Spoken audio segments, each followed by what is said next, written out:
आज हम बात करने वाले हैं एक बहुत ही मज़ेदार टॉपिक की, वो है स्टार्टअप्स। बहुत से लोग हैं जो ये सोचते हैं कि स्टार्टअप करना बाएँ हाथ का खेल है, इसमें कोई बड़ी बात नहीं है और क्या चाहिए, थोड़ा-सा पैसा, 2-4 लोग और जब प्रोडक्ट या सर्विस जो भी आप बनाना चाहते हैं बन जाएगी, तो वो अपने आप बिकने लगेगी। कस्टमर खुद ब खुद अपने आप आपके पास चले आएँगे। क्या ये सच है? हेलो, मेरा नाम है शंकर सहाय और मैं आज आपसे बात करना चाहता हूँ स्टार्टअप्स के बारे में और आप ये कैसे जान सकते हैं कि आप स्टार्टअप के लिए तैयार हैं? पहला थोड़ा मेरे बारे में, मैं एक्चुअली 2-3 स्टार्टअप कर चुका हूँ और अब तक कुछ सफलता भी मिली है। और स्टार्टअप्स के बारे में बहुत तो नहीं लेकिन थोड़ा-बहुत मैं ज़रूर सोचता हूँ कि मुझे उस बारे में पता है। तो वही जो मैंने इस जर्नी में सीखा है, वही मैं आज आपके साथ शेयर करूँगा।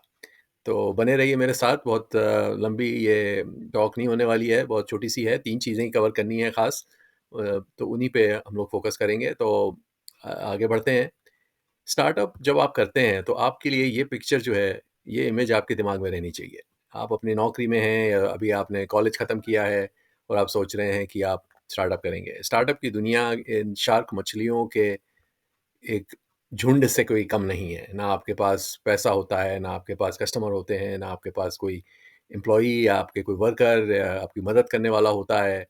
अ, और आप इस गहरे सागर में, इस गहरे ओशन में छलांग लगाने वाले हैं, जिसमें दुनिया भर की शार्क मछलियाँ घूम रही हैं और ये शार्क मछलियाँ भूखी हैं। तो आगे बढ़ते हैं, ये 3 चीज़ें मैंने आपसे कहीं कि आपको ध्यान में रखनी चाहिए, जिससे आपको ये पता चल सकता है कि आप कब स्टार्टअप के लिए तैयार हैं। तो ये क्या हैं 3 चीज़ें?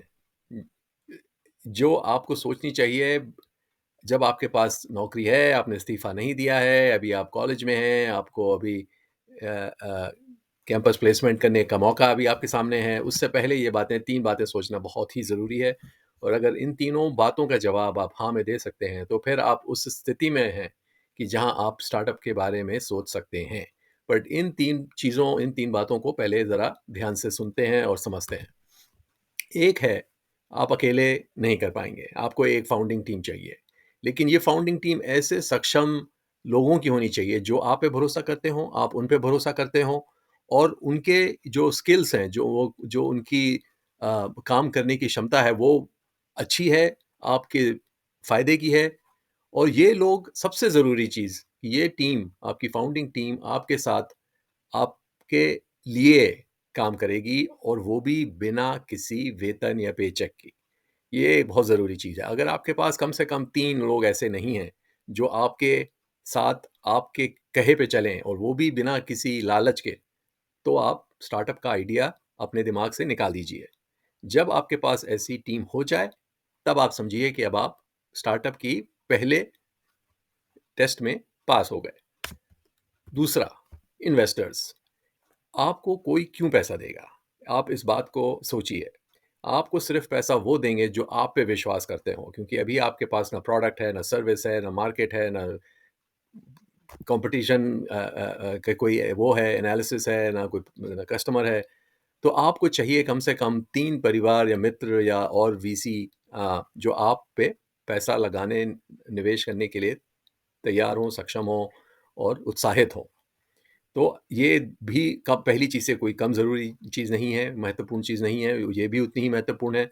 तो आपको चाहिए कम से कम 3 इन्वेस्टर जो आपको मदद कर सकें। और तीसरा है कस्टमर्स। आपके पास कम से कम 3 ऐसे ग्राहक होने चाहिए जो आपकी बनाई हुई चीज़ को या सर्विस को या प्रोडक्ट को अपने यूज़ करने के लिए तैयार हों। ऐसा ना ही होना चाहिए कि आप उनको कन्विंस करते रहें और उसमें हफ़्ते बीत जाएँ, महीने बीत जाएँ और वो फिर भी ना हो। तो ऐसे 3 कस्टमर जो आपको पहले से ही हाँ कह चुके हों कि हाँ, अगर आप इस किस्म की प्रोडक्ट या सर्विस प्रोवाइड करेंगे, तो हम आपके प्रोडक्ट या सर्विस को खरीदेंगे।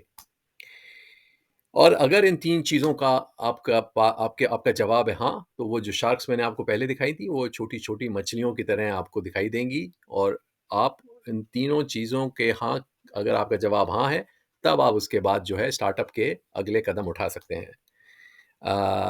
होप आपको ये वीडियो पसंद आया हो। आप ये चैनल लाइक, सब्सक्राइब करिए, कमेंट दीजिए, आप क्या और देखना पसंद करेंगे। धन्यवाद।